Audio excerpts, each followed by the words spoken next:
Good morning all. આજે આપણે એક નોંધ પહેલાં તૈયાર કરશું અને નોંધ થઈ જાય ત્યાર પછી થિયરી તરફ આગળ વધશે. બરાબર છે? તો નોંધ શું છે જોઈ લ્યો જરાક. આપણે લાસ્ટમાં જે ક્વેશ્ચન કર્યો હતો ને ક્યુરીનો નિયમ, તો ક્યુરીના નિયમમાં આપણે એવું તાર્યું હતું કે કાઈ બરાબર સી ઇન્ટુ મ્યુ 0/T. ક્યુરીનો નિયમ એવો હતો કે પેરામેગ્નેટિક પદાર્થ માટે મેગ્નેટાઇઝેશન નિરપેક્ષ તાપમાનના વ્યસ્ત ચલનમાં હોય અને આપણે એનું સાદું સ્વરૂપ આપી અને છેલ્લે કાઈ એટલે કે મેગ્નેટિક સસેપ્ટિબિલિટીનું સૂત્ર મેળવ્યું હતું, કાઈ is equal to C mu 0/T. તો હું અહીંયા ક્યુરીઝ કોન્સ્ટન્ટ સીને અચળ કરું છું, અલગ કરું છું. તો એને કરતા બનાવતા મને મળ્યું કાઈ T/μ0. હવે કાઈ છે એ ડાયમેન્શનલેસ ક્વોન્ટિટી છે, કેમ કે કાઈ બરાબર μr + 1 થાય. μr એટલે સાપેક્ષ પરમિએબિલિટી, એની કોઈ એકમ નથી, +1 એટલે એને એકમ નથી, એટલે આ તો એકમ રહિત થઈ ગયો. આ ટેમ્પરેચર હતું, ટેમ્પરેચરનો એકમ થાય કેલ્વિન, અને μ0 એટલે કે પરમિએબિલિટીનો એકમ છે ન્યૂટન એમ્પિયર સ્ક્વેર ઇન્વર્સ. આ તમને યાદ ન હોય તો ચોથા ચેપ્ટરમાં μ0ની કિંમત આપી હતી આપણે 4 × 10⁻⁷ ટેસ્લાના ટર્મમાં હતી. એ તમારે ટેસ્લામાંથી ન્યૂટનમાં જઈ અને આ સાબિત કરીને મને આજે વોટ્સએપમાં મોકલવાનું છે કે μ0નો એકમ ટેસ્લા સમથિંગ જે કંઈ હતું એના ઉપરથી આ કેવી રીતે આવ્યો એ તમારે કરીને મને દેવાનું છે. આમ ક્યુરીઝ કોન્સ્ટન્ટ જે છે એનો એકમ newton inverse ampere square kelvin 1 છે. અચ્છા, બીજું એક આ કોષ્ટક છે, તમારે આને તૈયાર કરવાનું છે. ડાયામેગ્નેટિક પદાર્થ, પેરામેગ્નેટિક પદાર્થ અને ફેરોમેગ્નેટિક પદાર્થ છે. જો આ કોષ્ટક તમે યાદ રાખી લ્યો ને, સમજીને ગોખીને નહીં, તો તમારે ત્રણ થિયરી બહુ સરળતાથી સાબિત કરવી, યાદ રાખવી સરળ પડશે. ડાયામેગ્નેટિકમાં આપણે શું ભણ્યા હતા? ડાયામેગ્નેટિક માટે આપણે એવી વાત થઈ હતી, અહીંયા હું એક્સ્ટ્રા નોંધ આપું છું કે મેગ્નેટાઇઝેશન M તથા H એટલે કે બાહ્ય ચુંબકીય તીવ્રતા જે હતી, અથવા બાહ્ય ચુંબકીય ક્ષેત્ર B પણ લખી શકો, આ બે કેવા હતા? એન્ટી પેરેલલ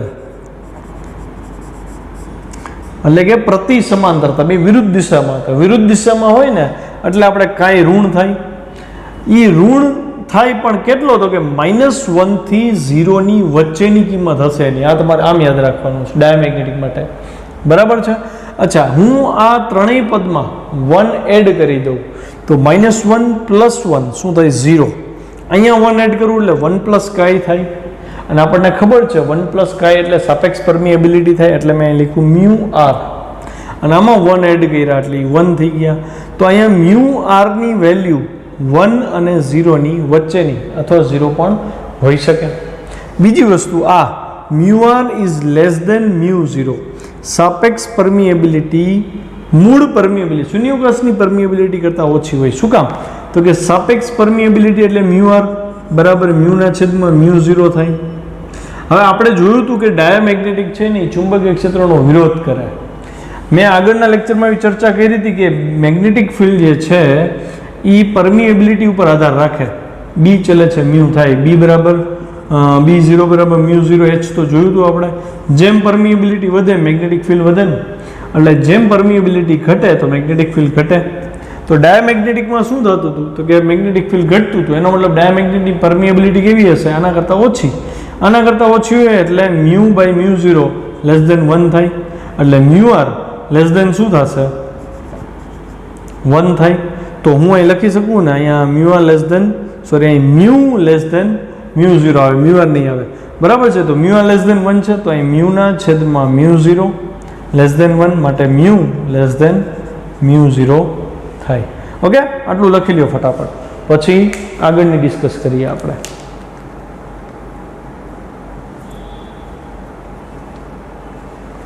ઓકે, લખાઈ ગયું ને? ચલો, હવે હું વાત કરું પેરામેગ્નેટિકની. તો પેરામેગ્નેટિક માટે અલગથી નોંધ કરીએ અહીંયા કે ભાઈ પેરામેગ્નેટિક પદાર્થમાં M અને બાહ્ય ચુંબકીય તીવ્રતા અથવા તો બાહ્ય ચુંબકીય ક્ષેત્ર B અને આ H એ બે કેવા હશે? તો કે પેરેલલ. આપણને ખબર છે કે આ પેરેલલ હોય ને એટલે કાઈ ધન થાય. ધન થાય એટલે મેં 0 થી અહીંયા એક અચળાંક લીધો છે એપ્સિલોન, ગમે એ કિંમત હોઈ શકે, એની પદાર્થ ઉપર ડિપેન્ડ કરશે, એટલે મેં અહીંયા સિમ્બોલ આપ્યો છે એપ્સિલોન જેવો. તો કાઈની વેલ્યુ 0 થી મોટી છે અહીંયા, એટલે ધન હશે. અચ્છા, હું આ ત્રણેયમાં 1 1 1 એડ કરું તો 0 + 1 1, કાઈ + 1 એટલે μr અને એપ્સિલોન +1, તો μr ની વેલ્યુ 1 થી મોટી હશે. પેરામેગ્નેટિક માટે μr ની વેલ્યુ 1 થી મોટી હશે. એમસીક્યુ જ્યારે ગણશે ને ત્યારે μr ની કિંમત ઉપરથી ખબર પડી જશે કે પદાર્થ પેરામેગ્નેટિક છે, ડાયામેગ્નેટિક છે કે ફેરોમેગ્નેટિક છે. અચ્છા, μr જે છે એ 1 થી તો મોટો થઈ ગયો અને હું અહીં લખી શકું μr ઇઝ ગ્રેટર દેન 1. અચ્છા, μr ગ્રેટર દેન 1 છે તો μના છેદમાં μ0 ગ્રેટર દેન 1 થાય, તો μ ગ્રેટર દેન μ0 થયો ને એટલે ત્રીજું ટર્મ સાબિત થઈ ગયું ને યાર. એનો મતલબ એવો થયો કે પેરામેગ્નેટિક પદાર્થોની પરમિએબિલિટી શૂન્યાવકાશ કરતાં વધારે છે, અને શૂન્યાવકાશ કરતાં વધારે પરમિએબિલિટી છે તો પેરામેગ્નેટિક પદાર્થમાંથી પસાર થતું ચુંબકીય ક્ષેત્ર વધારે હોય શૂન્યાવકાશ કરતાં. પછી છેલ્લે ફેરોમેગ્નેટિક, આ ભલે આપણે નથી ભણ્યા પણ ઓફકોર્સ આમાં એક વસ્તુ તો ક્લિયર છે કે એમ તથા એચ કેવા હશે? પેરેલલ. આમાં શું તફાવત? તો કે આમાં માની લો કે 1% કે 2% જેટલા જ અણુઓ પેરેલલ હશે એટલે કે ઓછું ચુંબકત્વ હશે, જ્યારે આમાં શું હશે? 100% મેગ્નેટાઇઝેશન થઈ ગયું હશે એટલે 100% પેરેલલ થશે. એટલે આ કેસમાં કાઈની વેલ્યુ ધન થશે પ્લસ 100% ગોઠવાય છે એટલે કાઈની વેલ્યુ બહુ મોટી મળી 1 થી. બે બાજુ હું 1 1 એડ કરું તો અહીં શું થશે? μr, કાઈ + 1 એટલે μr, અને અહીં 1 + 1 2 થાય. પણ 2 છે એ ઓલરેડી 1 થી મોટો જ થાય ને, એટલે હું અહીં ગ્રેટર દેન મચ ગ્રેટર દેન 1 લખી જ શકું. હું અહીંયા મચ ગ્રેટર દેન 2 લખું અને અહીંયા મચ ગ્રેટર દેન 1 લખું તો 1 લખું ને તો આગલી વાત જે હતી ગ્રેટર દેન મચ ગ્રેટર દેન 2 વાળી વાત એ ખોટી થતી નથી, એટલે અહીં ટેક્સ્ટબુકમાં 1 લખીને દીધું છે.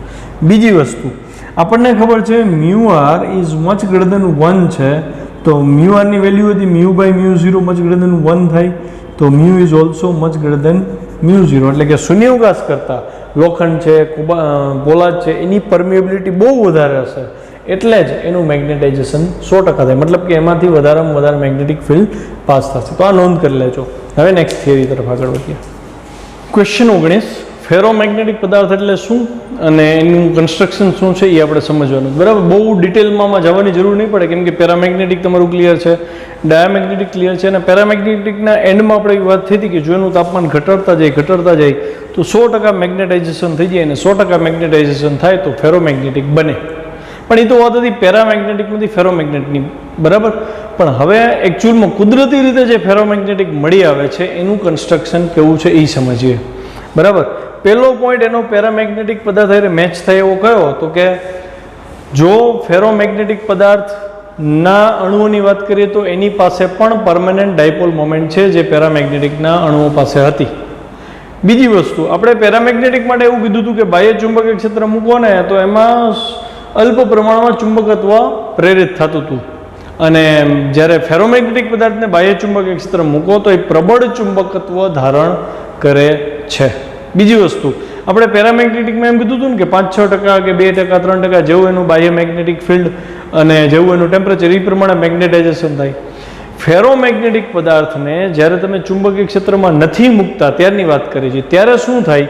તો માની લો કે એક ફેરોમેગ્નેટિક પદાર્થ આપણે ઇમેજિન કરીએ તો એનો હું એક ભાગ જ વિચારું છું, તો એવું જોવા મળ્યું કે એક ભાગની અંદર માની લો કે 100 અણુઓ છે તો એ બધા અણુઓની ડાયપોલ મોમેન્ટ એક જ દિશામાં જોવા મળી.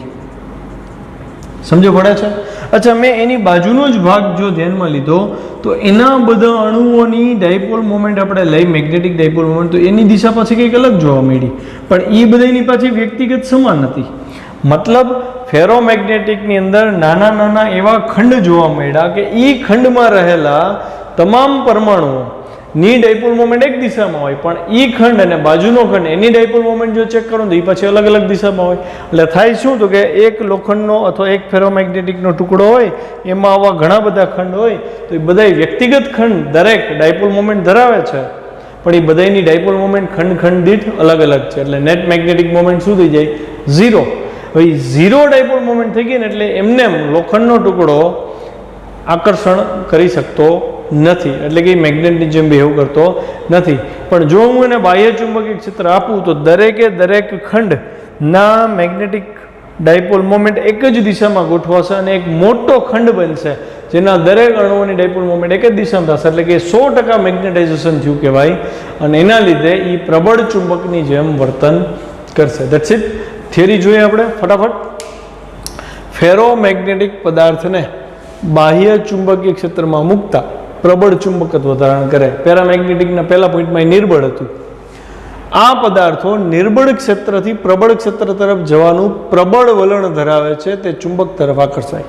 પેરામેગ્નેટિકમાં આપણો આ જ મુદ્દો હતો, નિર્બળથી પ્રબળ તરફ જાય અને પ્રબળ વલણ નહોતું, ખાલી જાય બસ એટલી જ વાત. અહીંયા એમ કીધું પ્રબળ વલણ, કેમ કે ફેરોમેગ્નેટિકમાં ડાયપોલ મોમેન્ટ બધાની જુઓ તો 100% મેગ્નેટાઇઝેશન થઈ જશે. ફેરોમેગ્નેટિક દ્રવ્યમાં વ્યક્તિગત પરમાણુ કે આયન કે અણુઓ પેરામેગ્નેટિક પદાર્થની જેમ જ ડાયપોલ મોમેન્ટ ધરાવે છે, જે મેં વાત કરી. ફેરોમેગ્નેટિક પદાર્થમાં ડોમેઇન જોવા મળે છે. જે આ ખંડની વાત કરી ને એને ડોમેઇન કહેવાય. તો તમે આ ડાયાગ્રામ જુઓ, આ એક ફેરોમેગ્નેટિક પદાર્થ છે, ધારો કે લોખંડ છે, તો લોખંડને મેં એમને લખ્યું છે, લખ્યું છે બાહ્ય ચુંબકીય ક્ષેત્ર ગેરહાજર. તો એમાં નાના નાના રેડ કલરના જે ખંડ જોવા મળે છે ને, તો આ ખંડની અંદર મેં આ એરો કર્યો છે. આ એરોનો મતલબ આની અંદર ધારો કે કેટલા અણુઓ હોય, તો કે અંદાજે 10⁻11 અણુઓ હોય આની અંદર, આટલા ભાગમાં 1 mm ની સાઇઝ હોય, એની અંદર આટલા અણુઓ છે. એ બધા અણુઓની ડાયપોલ મોમેન્ટ આમ જ છે, એટલે મેં એરો આમ કર્યો છે. તો એનો મતલબ જ્યાં જે દિશામાં એરો, એ ખંડમાં એ ડોમેઇનમાં જેટલા અણુઓ છે બધાની ડાયપોલ મોમેન્ટ એ દિશામાં જોવા મળે. તો તમે જોઈ શકો છો કે આખા ફેરોમેગ્નેટિક ટુકડામાં ઘણા બધા ડોમેઇન છે અને દરેકે દરેક ડોમેઇનની દિશા અલગ અલગ છે ડાયપોલ મોમેન્ટની. એટલે આનું નેટ ડાયપોલ મોમેન્ટ શું થઈ જાય? 0. નેટ ડાયપોલ મોમેન્ટ 0 છે, એટલે આ મેગ્નેટની જેમ વર્તન કરતો નથી. પણ જો હું એને બાહ્ય ચુંબકીય ક્ષેત્ર આપું, જો મેં આ B0 જેટલું બાહ્ય ચુંબકીય ક્ષેત્ર આપ્યું, તો શું થયું? તો કે બધા ડોમેઇનની ડાયપોલ મોમેન્ટની દિશા એક જ દિશામાં આવી ગઈ. જો અહીંયા આવી ગઈ.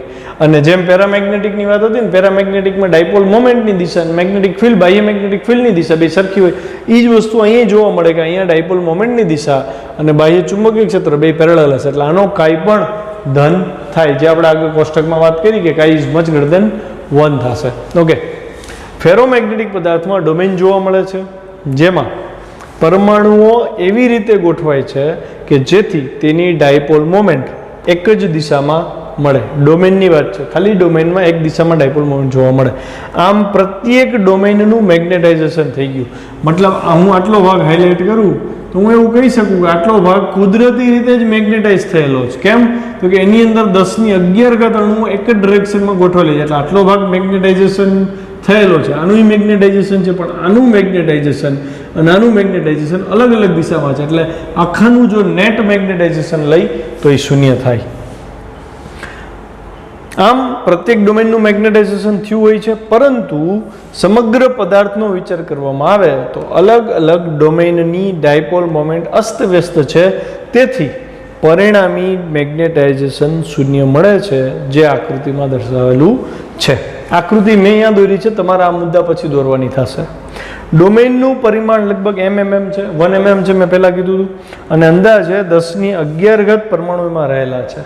જો હું આને બાહ્ય ચુંબકીય ક્ષેત્ર B0 એપ્લાય કરું તો બધા પરમાણુ, અણુ કે આયનની ડાયપોલ મોમેન્ટ બાહ્ય ચુંબકીય ક્ષેત્ર BOની દિશામાં ગોઠવાય છે અને એક મોટી સાઇઝનો ડોમેઇન બને. હવે આ આખો ડોમેઇન થઈ ગયો કહેવાય, બરાબર છે. અને સમગ્ર પદાર્થનું મેગ્નેટાઇઝેશન થયું. જો 100% મેગ્નેટાઇઝેશન મળ્યું કહેવાય ને. હવે સમજાણું ને પેરામેગ્નેટિકમાંથી ફેરોમેગ્નેટિક કેવી રીતે બની જાય. ઓકે, અચ્છા, ફેરોમેગ્નેટિક પદાર્થમાં ક્ષેત્ર રેખાઓ ખૂબ ગીચું છે. એની ડાયાગ્રામ આપણી ટેક્સ્ટબુકમાં નથી, પણ જો આપણે ડ્રો કરવી હોય તો આપણે આવું કરીએ કે ભાઈ આ ફેરોમેગ્નેટિક ટુકડો છે અને અહીંથી હું બાહ્ય ચુંબકીય ક્ષેત્ર પહેલાં આવી રીતે આપ્યું હતું, પણ જેવો અહીં ફેરોમેગ્નેટિક ટુકડો આવશે એટલે બહારનું ચુંબકીય ક્ષેત્ર છે બધું આમાંથી પાસ થઈ જશે. એટલે આની અંદર ચુંબકીય ક્ષેત્ર રેખાઓ ગીચ હશે, છેદવી ન જોઈએ. હું ઉતાવળમાં ડ્રો કરું છું એટલે કદાચ એકબીજાને ક્રોસ થઈ જાય, પણ ચુંબકીય ક્ષેત્ર રેખાઓ એકબીજાને છેદતી નથી અને બહુ ગીચ ચુંબકીય ક્ષેત્ર રેખાઓ એમાં જોવા મળશે. આ પદાર્થને અનિયમિત ચુંબકીય ક્ષેત્ર મૂકો તો તે પ્રબળ ક્ષેત્રના વિસ્તાર તરફ જવા પ્રયત્ન કરે. જેમ પેરામેગ્નેટિકમાં સમજાવ્યું હતું ને, મેં પેરામેગ્નેટિકમાં આપણે વાત થઈ હતી કે આવી રીતે પેરામેગ્નેટિકનો ટુકડો છે, અહીંયા નોર્થ પોલ છે, અહીંયા સાઉથ પોલ છે. તો આની મેગ્નેટિક ડાયપોલ મોમેન્ટ આમ ગોઠવણી, એટલે આ સાઉથ થયો અને આ નોર્થ થયો. તો આ બે વચ્ચે આકર્ષણ થાય ને આ બે વચ્ચે આકર્ષણ થાય. જો અહીંયા B1 લીધું હતું એ પ્રબળ છે ને B2 લીધું હતું એ નબળું છે, તો અહીંયા લાગતું બળ વધી જાય, અહીંયા લાગતું આ તરફનું બળ ઘટે, એટલે પદાર્થ પ્રબળ ક્ષેત્ર તરફ ગતિ શરૂઆત કરે. તો આ જ વસ્તુ ફેરોમેગ્નેટિકને મૂકું તો એમાંય જોવા મળે. છેલ્લો પોઈન્ટ, કયા કયા પદાર્થ ફેરોમેગ્નેટિક છે? લોખંડ, કોબાલ્ટ, નિકલ, ગેડોલિનિયમ, સિમ્બોલ છે જીડી, અને પરમાણુ ભાર છે, પરમાણુ ક્રમ છે એનો 64, અને ડિસ્પોસિયમ ડીવાય, પરમાણુ ક્રમાંક છે 66. એ ફેરોમેગ્નેટિક પદાર્થ છે. પોલાદ છે ને એ મિશ્ર ધાતુ છે, એટલે એમાં એનું નામ લખેલું નથી. આ મૂળભૂત ધાતુઓ છે જે ફેરોમેગ્નેટિક પદાર્થ છે. અહીંયા ક્વેશ્ચન પૂરો થાય છે. ચલો ક્વેશ્ચન 20 તરફ આપણે આગળ વધીએ. ક્વેશ્ચન 20 છે સખત ફેરોમેગ્નેટિક અને નરમ ફેરોમેગ્નેટિક પદાર્થ પર નોંધ લખો. જો ફેરોમેગ્નેટિક પદાર્થ તો આપણે જોઈ લીધું કે ફેરોમેગ્નેટિક પદાર્થની અંદર 1 mm સાઇઝના નાના નાના ડોમેન્સ હોય છે, અને એ ડોમેનના ડાયપોલ બધા એક દિશામાં ગોઠવાયેલા હોય, એટલે એટલો ભાગ એમ કહી શકીએ કે પરમેનન્ટ ડાયપોલ મોમેન્ટ ધરાવતો હતો. પણ એવા અલગ અલગ ડોમેઇનની ડાયપોલ મોમેન્ટની દિશા અલગ અલગ હતી, એટલે નેટ એનું મેગ્નેટાઇઝેશન 0 થઈ જતું હતું. ઓકે, હવે એના પાછા બે પ્રકાર છે, સખત ફેરોમેગ્નેટિક અને નરમ ફેરોમેગ્નેટિક. તો પહેલાં આપણે એને સમજી લઈએ કે એકચ્યુઅલી સખત અને નરમ બે ભાગ કેમ પડ્યા. તો હું તમને સમજાવું. માની લો કે આપણે કોઈ પણ પદાર્થનું મેગ્નેટાઇઝેશન કરવું હોય, એટલે કે એને ચુંબક બનાવવો હોય, તો આપણે શું કરવું પડે?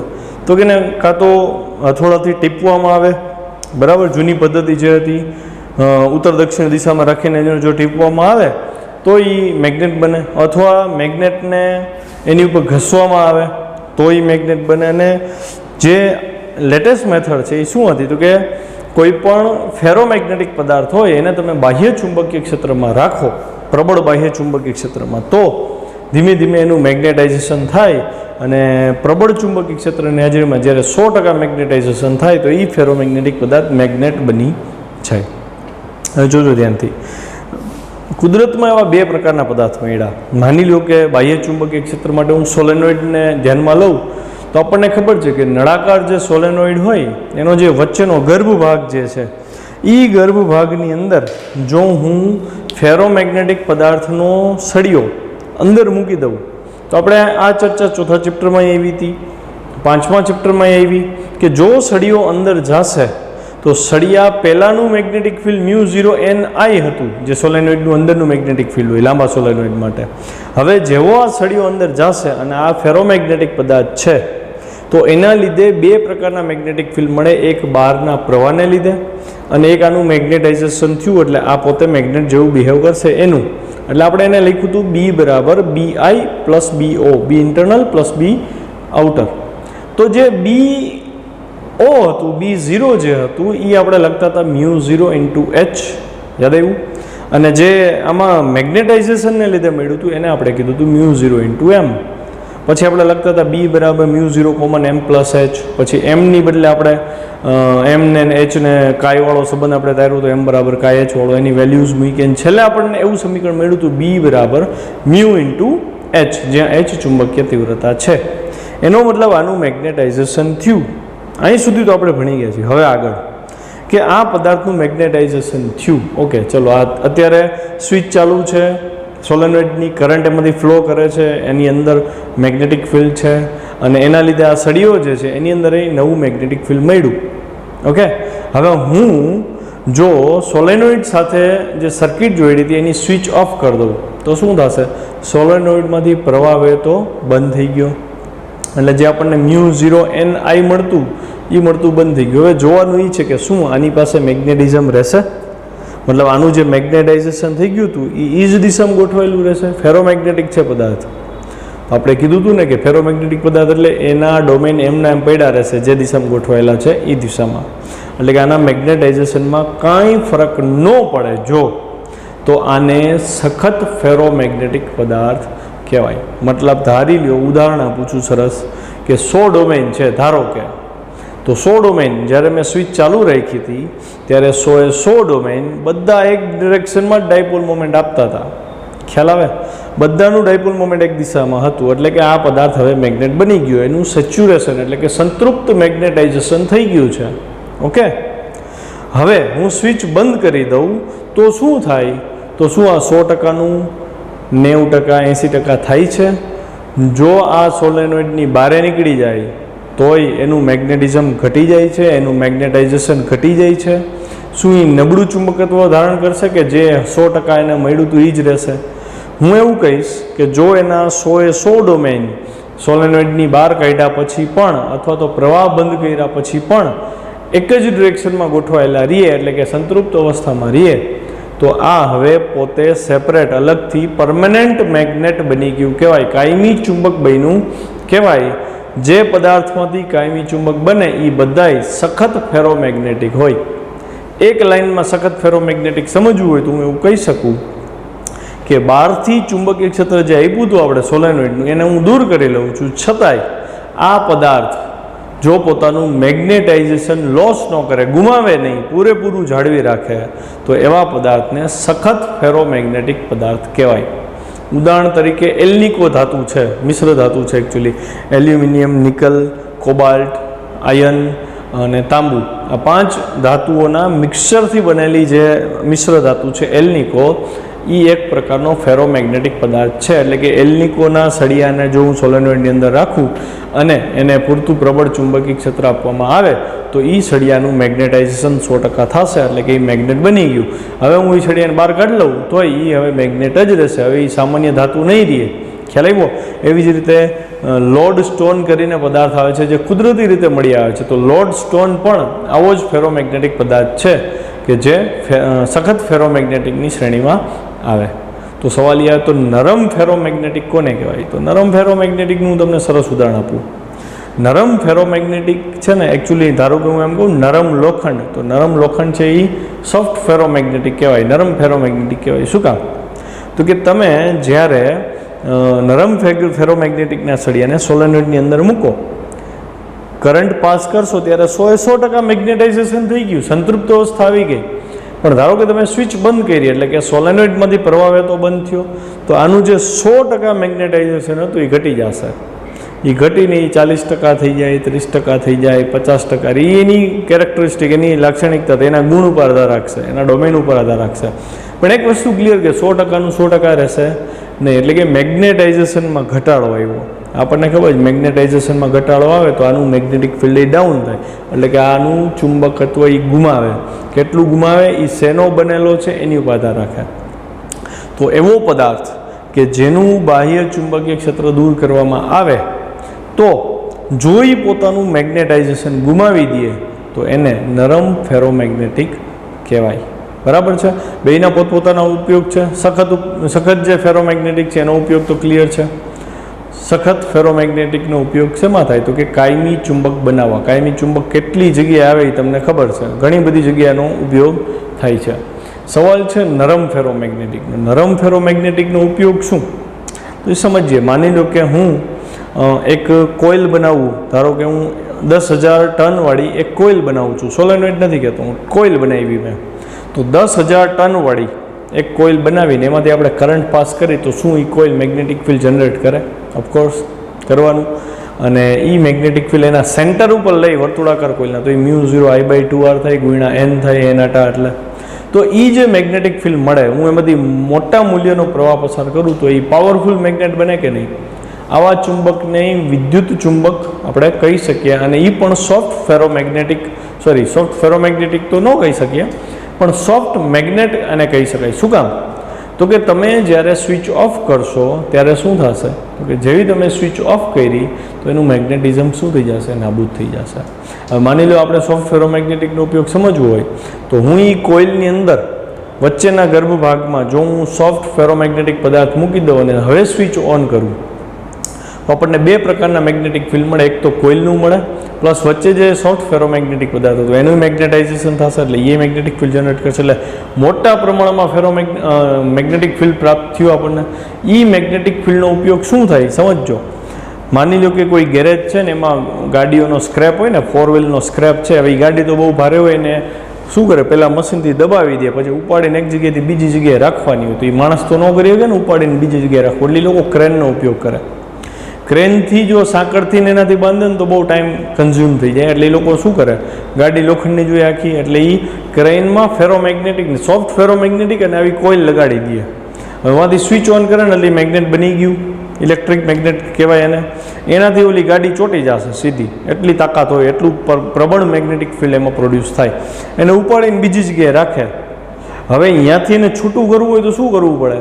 જો અહીંયા હાર્ડ ફેરોમેગ્નેટિક યુઝ કર્યા હોય તો એ બે છૂટા જ ન પડે. ઓફકોર્સ સમજવા જેવી વાત છે. અને બીજી વસ્તુ કે જો સ્વિચ ઓફ કરી દે, સોફ્ટ ફેરોમેગ્નેટિક હોય તો સ્વિચ ઓફ કરે, સોફ્ટ ફેરોમેગ્નેટિક હોય એટલે તરત મેગ્નેટાઇઝેશન ગુમાવી દે. મેગ્નેટાઇઝેશન ગુમાવે એટલે મેગ્નેટિક ફિલ્ડ ખતમ, એટલે ઓલી ગાડી અહીંયા પડી જાય સીધી નીચે. બસ. તો આ એનો ઉપયોગ થયો ક્રેનમાં. પછી વિદ્યુત બેલ આવે ને, ઇલેક્ટ્રિક બેલ, સ્વિચ આપણે દબાવીએ તો જનરલી કોલેજમાં હોય ને ટંકોરી હોય, ટીન વાગ્યા રાખે એવી, તો એ આખી રચના તમે આગલા ધોરણમાં ભણી ગયા હો. તો એમાંય સોફ્ટ ફેરોમેગ્નેટિક પદાર્થનો ઉપયોગ કરવામાં આવે છે. જે મેં સમજાવ્યું એ પોઈન્ટ ટુ પોઈન્ટ અહીંયા લખેલું છે, આમાં કાંઈ બાકી રહેતું નથી. બરાબર છે? છતાંય કંઈ ડાઉટ હોય કોલ મી. હવે હું નેક્સ્ટ ક્વેશ્ચન તરફ આગળ વધું છું. બહુ અગત્યનો ક્વેશ્ચન છે.